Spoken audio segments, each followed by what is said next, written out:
Hey, everybody. Welcome back to another edition of the Cool Sports Network. I am your host, Chase Coburn, and today I am joined by a very special guest, a longtime Baltimore sports radio personality and co host on the Adam Jones podcast, Jerry Coleman. Jerry, welcome. Chase, thanks for having me. It was great seeing you over at the play-by-play sports broadcasting camp recently, and a privilege to be on your podcast. I'm so glad you are able to be here. Thank you so much. Let's kind of backtrack to the beginning of your career. How did you find your love for sports reporting and radio, and what has been your career path since to get up to this point? Well, it's something I got interested in at a very, very young age, probably around the age that you're at right now. Realized, and I think I explained this to you guys recently over at the camp, that I wasn't going to be a professional athlete. That was made abundantly clear at a very young age, that I wasn't going to make it to the professional level. Less than 1% do. So I figured out in my mind, how was I going to be involved in sports in some capacity at the highest levels without participating? Refereeing and umpiring was out of the question. So then came sports broadcasting. And I grew up, I was interested in sports, loved being around sports, going to games, watching on television, really listening to the radio. I was one of those kids. This doesn't occur anymore, guys out there and gals, but I would go to bed with a transistor radio underneath my pillow. Wow. Now you may do that with your cell phone, or you just may not do that at all, because I don't feel like a lot of youngsters are listening to the radio. But that's how I really got involved. And in terms of my passion, then I had to find a way to apply it. And by doing that, I went through various mechanisms through high school and college along the way. High school, doing the PA for our basketball games and baseball games, the morning announcements, reading the Pledge of Allegiance, just getting my voice out there in some capacity. Right. 100%. It's amazing to see you get to this point. Now, when I did meet you through play-by-play camps, you told me that you asked, let's say, tough questions to your now podcast co-host, Adam Jones, and that you are very down to earth with the people you interview. You're very honest, and, you critique as well. Sometimes interviewing athletes results in having to ask difficult and controversial questions. What techniques do you use to get athletes and coaches to open up when discussing some of these topics? That's an excellent question about how to pose the question. And you have to be thoughtful in posing that question, because you try not to offend the coach or athlete. And sometimes I've made that mistake with Coach Harbaugh or other players or whatever, and they may jump on me, and that's fine if it's fair game. But one of the ways I do phrase a very tough question, and here's a tip for everyone out there, is invoke the fans. Okay, don't make it your personal question. To like Craig Kimbrell, why'd you throw that pitch? Or John Harbaugh, why didn't you run the football? The fans are really curious, Coach, as to why you only ran the football 6 times against a rushing defense that wasn't that good. And there's a lot of outrage out there. What would be your message to the fans? And no coach or athlete, Chase, is going to say, well, F the fans, screw the fans. If they do, that's going to make headlines, because that's not the way it works. So that's a way to use that as a cover for your question, by invoking the fans. Absolutely. Yeah. And I mean, I know it could be I know it could be tough, but I think you're right. I think wording it in the terms of a fans is absolutely right. In your broadcasting career, you've been able to cover many events such as Ravens Super Bowls, Cal Ripken's 2,131st consecutive game. I actually have a cup. I saw you take a sip out of that cup. Yeah, with you right there. You wrote down exactly how great these moments were, and how you have to somewhat change the way you cover, the way you cover the event during that big event. We have to separate yourself as a fan, Chase. You're there as a job to cover the event, to basically pass along the information and intel that you gather to the fans. And you try to do it in a professional way. I mean, the Cal Ripken event was a momentous occasion back in 1995. Right. The ballpark was absolutely packed. There was a national event. It was a very tough ticket, not only for the record-breaking game, but the tying game the day before. So they made a 2-game series out of that. Seems like it was yesterday when he was running around the ballpark for 22 minutes. But, I got to spend a lot of time with Cal Ripken around that period of time of his playing career. And a lot of fun behind the scenes. Got to know him very well, along with Brady Anderson. And it was just an amazing thing to cover, to be able to, I was just thinking about this the other day and watching Gunnar Henderson, who's in the lineup seemingly every day, but he's not going to have a streak like Cal. But Right. every Orioles game I covered for like a 20-year period, this guy was in the lineup. That's unthinkable. Right. So that's right up there along with the Ravens Super Bowls, as I mentioned, as some of the top events I've covered locally here in Baltimore. Absolutely. That's awesome. My dad actually went to the tying game, the 21-30 game. So I know I have a lot of experience, or not me personally, but I know a lot about that story. And it really is amazing. It was the record that could not be broken.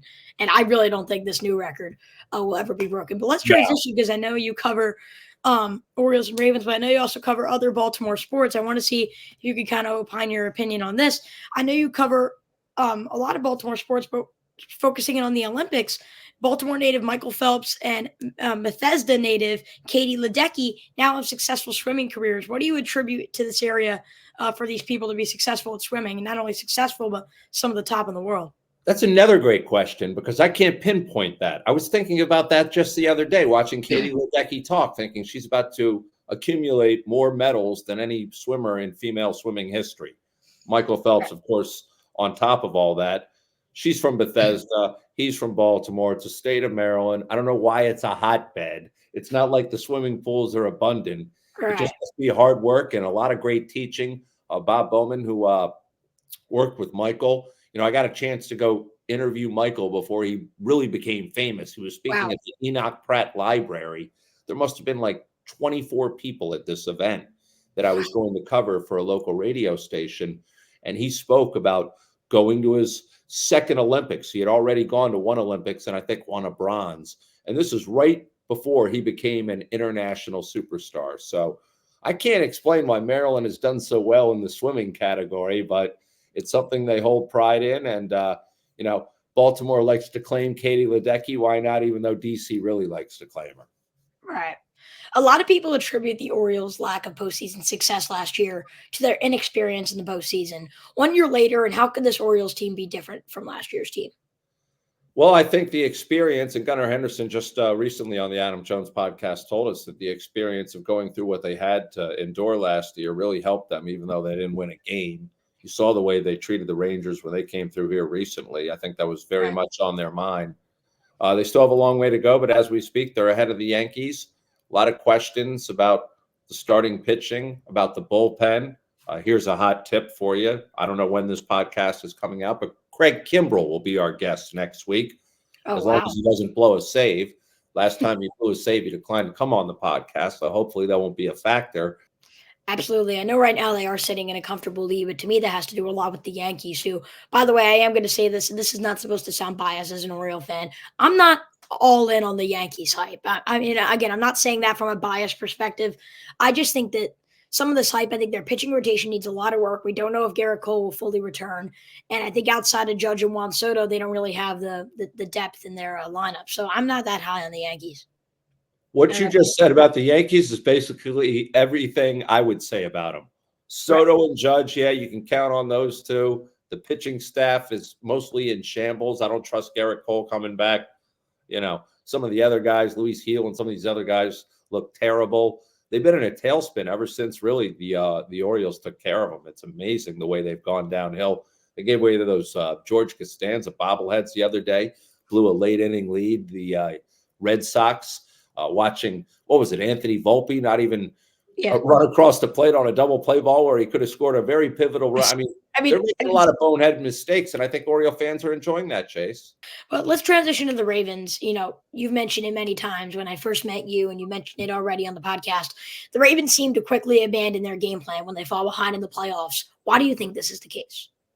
I wish I knew. I mean, I hate to use the word panic, but it sure seems that way. The Chiefs, for instance, I mean, they weren't behind that much. They were never behind more than 10 points. They made it seem like they were behind 17 or 21 or 28 points and just totally abandoned running the football, got too pass happy, got totally away from their game plan. You go back and watch that interview we did with Coach Harbaugh on the Adam Jones podcast. He really details what went wrong. And what he doesn't say is Lamar Jackson went wrong. And that's the main thing. Lamar, you look at his playoff career, I call it 666, the sign of the devil, which isn't good, Chase. And why do I say that? 6 playoff games. I think it's 6 touchdowns and 6 interceptions, or 6 interceptions and 6 fumbles in 6 playoff games, something of that nature. I don't even think he has 6 TDs. Go ahead and research that. Double check me, but Ugh. yeah, his numbers. There's a few sixes in there in the 6 playoff games. I think it's interceptions and fumbles or turnovers altogether, and that's what's not helped his career. And that's why the regular season, it's kind of like the way the Los Angeles Dodgers operate right now, Chase, where nobody cares about the regular season. They just want them to make the playoffs and see Right. what they do there and judge them by what they do in the postseason, which is really unfair and puts a lot of pressure on the Ravens. But that's the reality of where they are right now. They could go 13-4 again, or 15-2, and I don't think anyone's going to care until they get to the postseason. They've been the number 1 seed twice and failed to make it to the Super Bowl. Right. The Ravens did lose many stars in free agency or in the offseason, and many people have this as a fear. But which loss do you feel will be felt the most?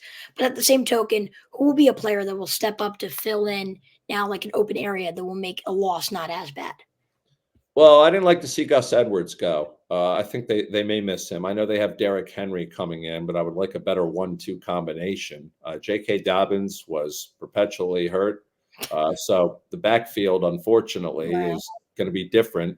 We'll see what Derrick Henry has in the tank. They claim he still has at least 1 more good year, maybe 2. Usually when running backs hit the age of 30 outside of Adrian Peterson, they're in decline. Father Time's undefeated, as we're finding out in politics too. Oh So, my. I mean, yeah, I'm not going down that road. That's the Yeah. third rail, my man. We stay away from that. But Yeah. yeah, running back is something that's interesting. I can't think of any, I mean, as far as the defense goes, the pass rush may be lacking. I mean, Jadeveon Clowney was a big loss, but I thought he had a surprise year, Chase, with the numbers he accumulated in terms of sacks. Remember how late he was picked up by the Ravens. Like mid-August or whatever it was. Yeah. Yeah.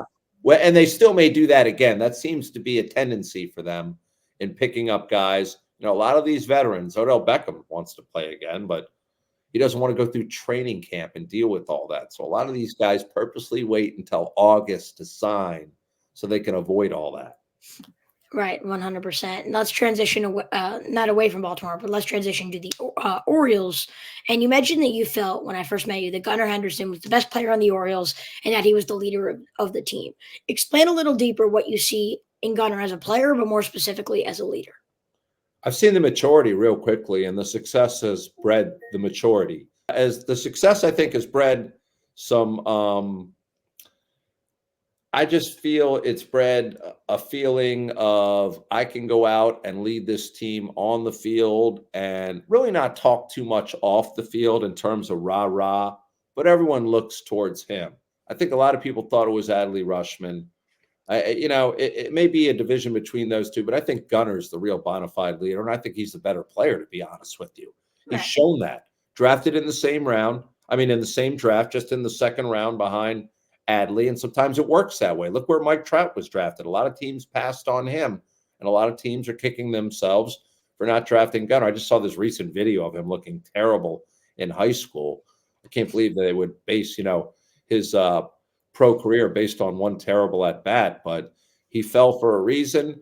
And the Orioles and Mike Elias, they've done a great job in drafting. I mean, you look at all the guys that are on the roster right now that they drafted, it's amazing.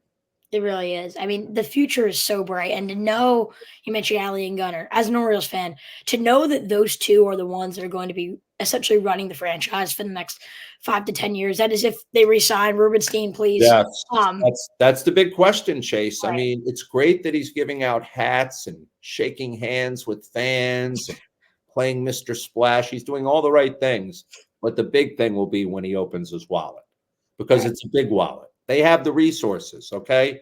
He has throwaway money, and that's the type of money he should be throwing towards Corbin Burns, Gunnar Henderson, Adley Rushman, and some of these other prospects they need to lock up. Do you think Corbin Burns will be re-signed this offseason? I would like to see it. Everyone is presuming that he won't be because the Orioles can't afford him. They can't afford him. It's just a decision they have to make. Do they want to pay for that type of pitcher? Right. But I mean, to me, you're coming in real quickly with all these billionaires. He's not the only one. There's like 3 billionaires that own this team. yeah. They have the money. There is no real salary cap in baseball, as we're aware. Right. They can pay him if they want to. Absolutely. Yeah, and I think now with the loss of Kyle Bradish, him possibly being out all of next season with Tommy John surgery, I think that Corbin Burns, him resigning, is a necessity in Agreed. Baltimore. But real quick before we get into predictions, let's say it's 2027. The Orioles are coming off of back-to-back World Series wins. Gunnar just won MVP. They're raising the banner. Who are the 9 guys out there on opening day? In 2027? Yes. Oh my God, I forget it. I mean, you're asking me to predict a lineup 3 years from now. Let me see. First base. I don't even know who would be at first base. Asayo? If he switches from catcher to first Yeah, base? I guess if you move him from catcher, because Adley's going to be behind the plate, Basayo at first. I would think Westberg would be at second, maybe, or maybe he'll be at third. Gunnar would be at short. Who else would they have in the infield? Oh, Jackson Holiday. I keep forgetting that Jackson Holiday plays second base. He does not play third. So Jordan Westbrook would be your third baseman. Holiday would be your second baseman. Gunnar would be your shortstop. Working around the outfield. Whoo! In no particular order. I mean, it would be Kerstad, Mayo, and I'm leaving out a name. I'm leaving out someone. Cowser. Yeah, thank you. There's your starting 9 right there. On the mound, I don't know at this juncture who's going to be on the mound then, because the way guys – I mean, you just mentioned Bradish.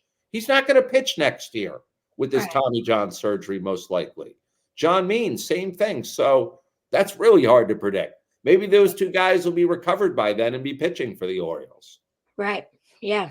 But to me, I think it's going to be hard for John Means. He's just dealt with so many injuries, and it's so sad considering how good he was. But I mean, how many Tommy John surgeries can you possibly have? Yeah, overcoming 2 is very difficult. You make a great. Yeah. And he's had other surgeries as well. Let's head back to the present day. The Orioles are near the All-Star break. The Ravens training camp is almost here. What's your season predictions for the Orioles and the Ravens? Predictions. The Orioles, I think, will get to 100 games and make the playoffs. I don't know. I'm not going to predict they're going to win anything else. I don't know. Ravens are going to win between 10 and 13 games, I think, coming up this year.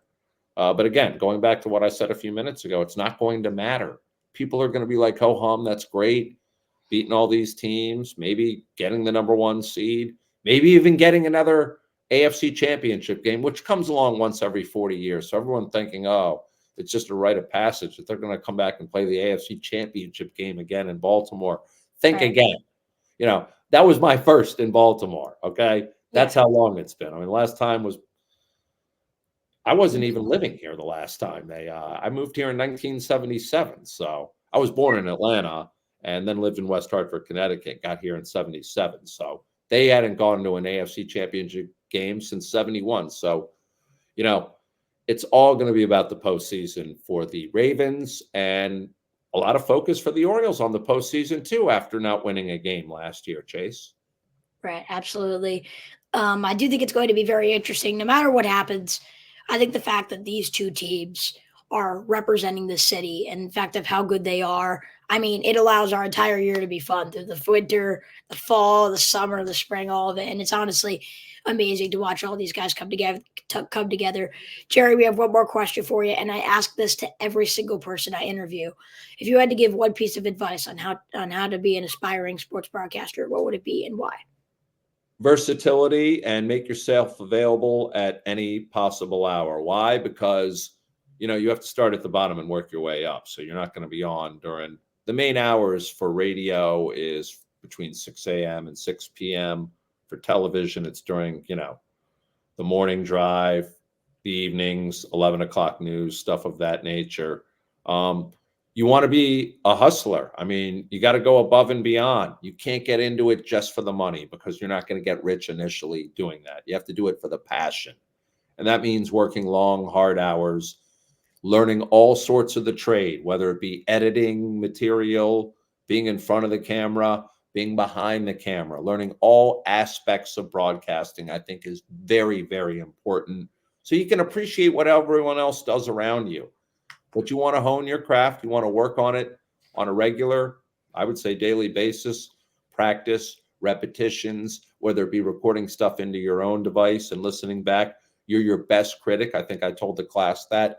You're your own best critic. A lot of people like me don't like to hear their voice or listen to themselves, but it's something you need to do to cut out, the uhs, the ahs, the word filler that you hear, and to polish your game. You put together a rundown, not a script. The great thing about radio and podcasting, a lot of it isn't scripted. It should be ad-libbed and have the ability to change questions and change directions on the fly. So my advice, going back to your original question, is versatility and making yourself available at any possible hour. Jerry Coleman, thank you so much for coming on today. We really do appreciate it. Talking about, broadcasting in Baltimore sports. I mean, this is my thing. So I really do appreciate it. Thank you so much for coming on. Man, I love your passion. Keep doing what you're doing. It's been a cool interview on the Cool Network, and thanks for having me, Chase. Thank you so much. Any cool projects? I know you mentioned Kimbrel. Any cool things we're going to be hearing you soon talk about on the air? I do have an event I'm going to be doing with Buck Showalter coming up at Jimmy's Famous Seafood in late August. Continue to do sports over at 100.7 The Bay. And Adam will be in for a couple of live podcasts over the summer. So we're looking forward to that coming up. That is awesome. And then everybody, the links to all of Jerry's content is in the description below. Again, one more time, Jerry, thank you so much. Thanks for having me, man. Look forward to coming on again. Awesome. Thank you so much. All right. We will wrap up this episode here alongside Jerry Coleman.